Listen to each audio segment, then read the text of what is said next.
Hey there, my lovely viewers. My name is Captain Badass, and today I will be reviewing Black Mesa.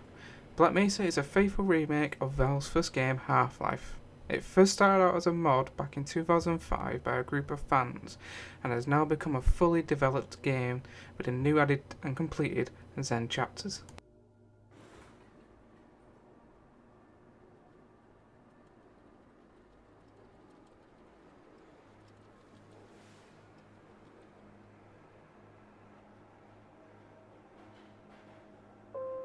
Good morning and welcome to the Black Mesa Transit System. This automated train is provided for the security and convenience of the Black Mesa Research Facility personnel.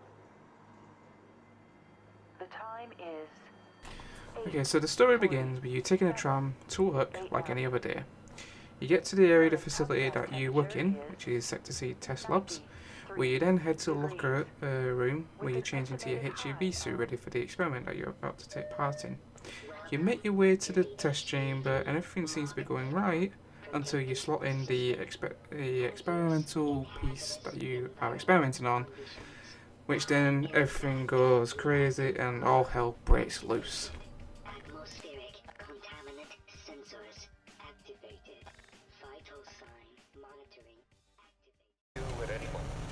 Look to the delivery system for your specimen.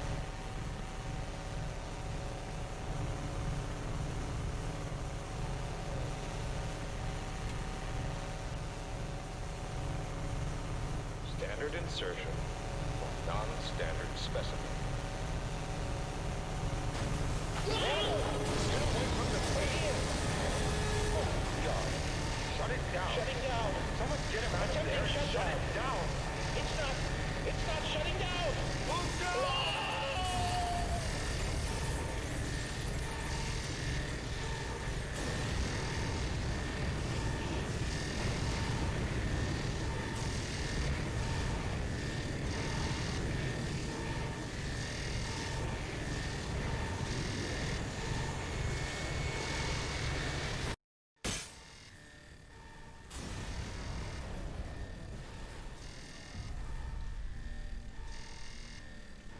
So you're waking after some time to witness firsthand of the devastating destruction that had been caused from the experiment. As you make your way out of the test chamber with the aid of the fellow scientists, you begin to see firsthand the effects of the resonance cascade. Portals from alien dimensions begin to open up throughout the facility, with aliens coming through in the masses, with the intention of not being friendly at all. You fight your way through the facility to reach the surface, only to be forced back down by hostile marine forces that are hell-bent on making sure that no survivors escape the facility.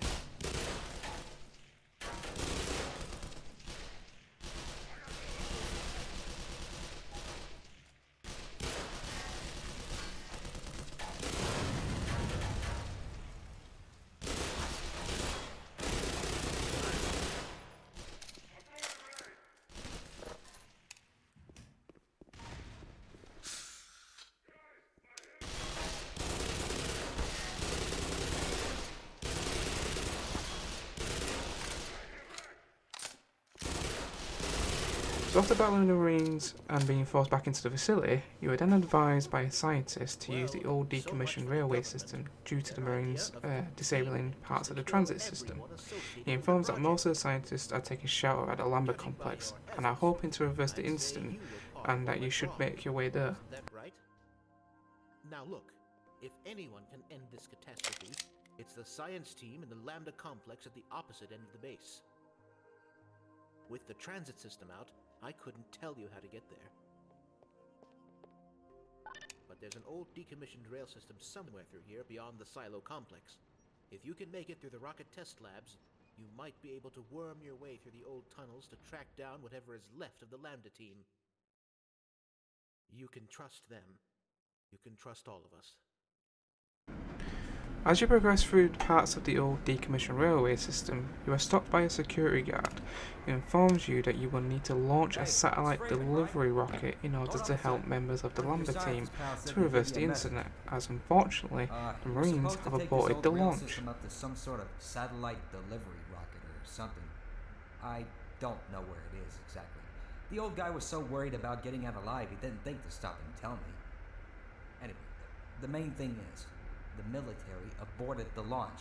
So when you find the rocket, well, if you find the rocket,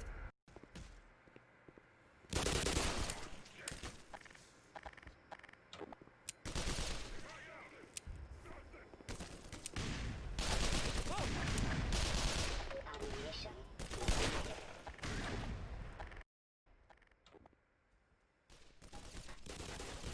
So at this point I'm going to dive into the gameplay, as I don't want to talk, too deep into the story and give it away.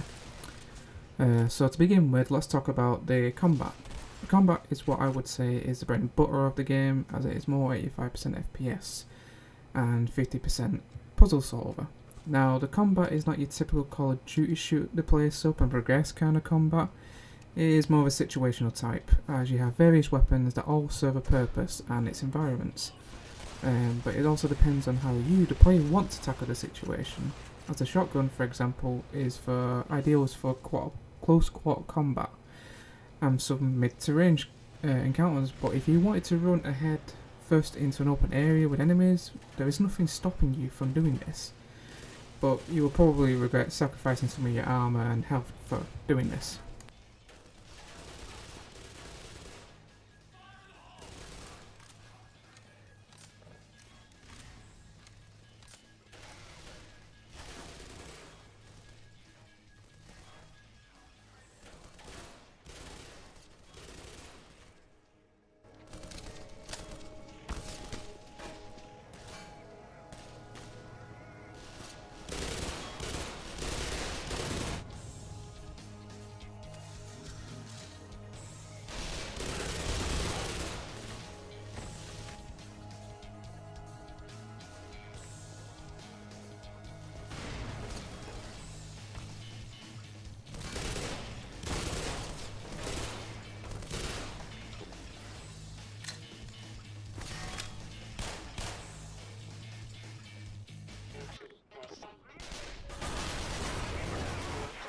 Okay, so let's talk about the puzzle solving aspect of the game. It's not your traditional puzzle solving like Resident Evil, this is more of an environmental puzzle solving.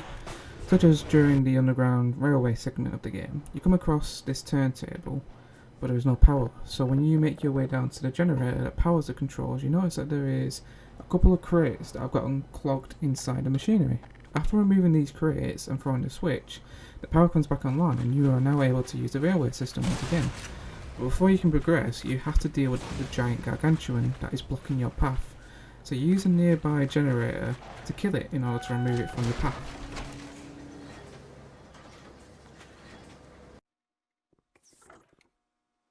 Can you access the mail server? oh, would you look at that?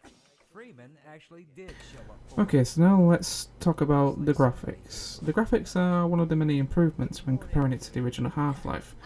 Not that you shouldn't play the original, I would highly recommend it because it's a great game. I mean, it's inspired fans to create a mod, which obviously impressed Valve to, release it as a standalone game. It's just that it's not aged all that well compared to today's standards. I mean, they were using, well, back then they were using a lot of very basic stuff, so they made do with what they had, but I would still recommend it.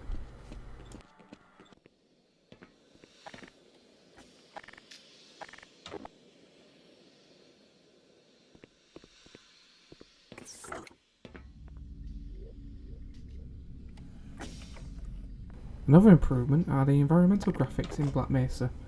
There have been a lot of areas that have been fleshed out and feel more suited to their settings. A good example of this is when you are making your way through the labs in Questionable Ethics, as you get this very cold and sterilised environment compared to when battling outside on the surface, as on the surface you get this very dry and dusty and hot environment.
Another thing I need to touch on are the effects such as lighting, shadow and particle effects. They all work where and when they are supposed to, and they all fit their environments beautifully.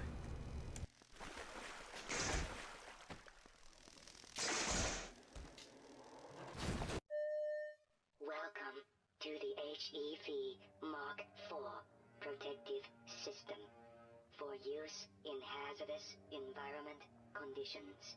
High impact reactive armor activated. Okay, so now let's talk about the sound, which on its own is an amazing feat. What I really love is that there are the odd songs that pay homage to the original, but with an updated taste to it. Such as when you put the HEV suit on for the first time, the track that is played in the background is very similar to the original, but has a more modern remix tone to it. Atmospheric.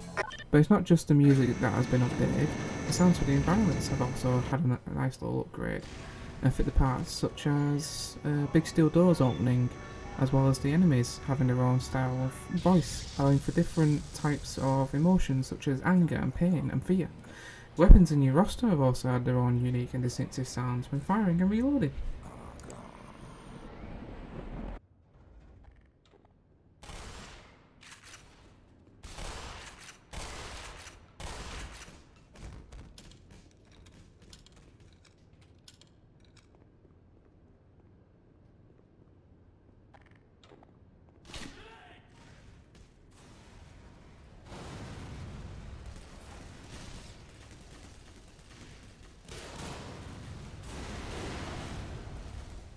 So to conclude my review on Black Mesa, would I recommend it?